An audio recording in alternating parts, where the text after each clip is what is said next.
Mum 嘅名係黃少珍，黃少珍。Marty Chan perfects his pronunciation of a Chinese name. 黃少珍，黃少珍，黃少珍。黃少珍。OK， 跟住你嘅爹嘅名係劉。 It's his grandmother's name. 劉英才。跟住我話 Marty's planning a trip to China. He hopes to visit the village where his grandmother grew up and pay tribute to her memory. Marty's dad remembers why the family came to Canada. 1949, after Chairman Mao Zedong took over China, okay? That is very bad time for rich family in China. Okay. Mom said they beat her grandfather in the street. Yes? I don't know. Yes, No? I don't know. Didn't the Red Guard make her mother kneel in glass? 即係要佢跪喺度，跪喺個 street 嗰度。你知道佢 Yeah. Marty's mother escaped to Hong Kong in the 1950s. Yeah. She met Marty's dad there, and 10 years later, they moved to Alberta. Too much pressure. Yeah. But Marty's grandmother was a victim of the oppression that characterized the Cultural Revolution. 在山係你個 whole family. Only one short note from Wang Xiujun remains. It's a farewell letter addressed to her daughter, Marty's mother. Hope you are doing fine with your two brothers. And hope they all look after each other and love your daddy. August 23rd, 1956. 66 or 56? 66. 66. After she wrote this letter, and then, okay? Yeah. No more chance to talk to her anymore. Okay, so when you got this letter, she was already... Yeah. 佢死咗 already dead. She sent the letter and then she killed herself. Okay. 死時喎 Yeah. Marty's parents prepare him with phonetic pronunciations of people and places. They will know. Yeah. So you think that the people would remember this shop? I don't think so, because everything big change. 死 including the name of his great-grandfather's herbal medicine shop. 死時喎 There's 4 seasons. Four seasons. What does she hope I will find in China? She hope you can find the shop. Yeah. But this is about 40 years ago. I don't think you can find it anymore. But maybe just the location. Your mom like you to know what is the original place we are, you know? 咁樣你上去，你係中國人啊嘛。係 Because you are Chinese, we come from China, right? And you should know what is the original place looks like. 台山係個 village, It's a big village. and then 大江開係咩啊 One small place, a marketplace inside the Toisan. So when we go to Toisan, this is a big area, Yeah. and then When you get into Toisan, yeah. you ask somebody, I want to go the area, the name Dai Gong Hui. It's exciting and it's scary at all at the same time because I'm just going into territory that I've never been to before.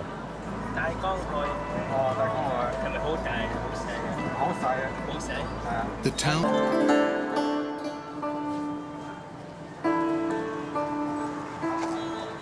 A shopkeeper guides Marty to a building he believes housed the Four Seasons herbal medicine shop.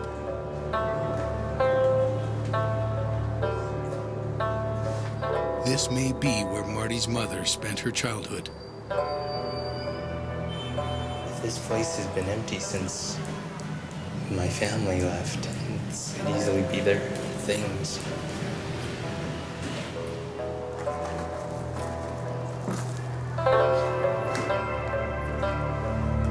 Good job.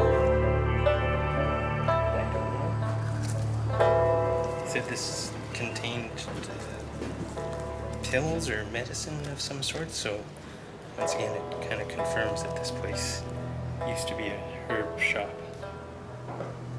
I never thought I'd find it. My mom kept saying that they've probably tore this down and probably replaced it with something else. The strange thing is to actually walk into a place and kind of connect with basically my mom's own childhood. It's just a sense of awe, and I don't know, I kind of shaking a bit because this is where I started. In the early 1950s, peasants inflamed by Mao exposed the hated landlords. The poor people humiliated the wealthy and powerful at mass meetings. The government seized property and executed many landowners. Those who survived were abused and ostracized. Marty's great-grandfather returned to his home village, but Marty's grandparents tried to escape with their children. And that led them to here, which is the dock from which the riverboat left for Guangzhou. But when they got here, they realized that if they all tried to get onto the riverboat, they would all be caught and made to stay here. And I think that's when my grandmother made her decision that one person had to remain behind so that what would, in appearance, would look like a family just going out on an outing to Guangzhou City. And so my grandmother hugged her two daughters and wished them goodbye and put them on the boat, and she remained behind in Daigong, in Toisan, and this is the place that I'm standing at is where my grandmother made the decision. I think my grandmother knew what was going to happen to her. She saw her own father being persecuted in the streets, beaten, and I think she knew that was going to happen to her as well. And I think that's what makes her sacrifice all the more important to me, is that she knew what it would cost to give her daughters a chance at a better life. Marty's grandfather escaped to Hong Kong in the mid-60s, but his grandmother never saw her family again. In 1966, China entered a decade of chaos known as the Cultural Revolution. The fabric of Chinese society was shredded, an unimaginable toll of physical, financial, and emotional damage. At Chinese University in Kowloon, Hello, Dr. Chang. Yes, Marty meets Professor Joseph Chung. What I'm really looking for is a sense of sort of the conditions that existed during that time that would have pushed someone like my grandmother to commit suicide. Sort of what were the political conditions? What was just basically happening in the countryside in 1966-67? Well, we know that those were the Cultural Revolution years. The exploitation of the conflicts of interest between ordinary peasants and the landlords was a very, very important theme in the revolutionary movement. The emphasis was very much on collective interest. Right. So individuals could easily be sacrificed for the collective dream, for the collective ideal. What would have been some of the examples of the persecution that like, for instance, my grandmother would have faced? Not specifically her, but just in general.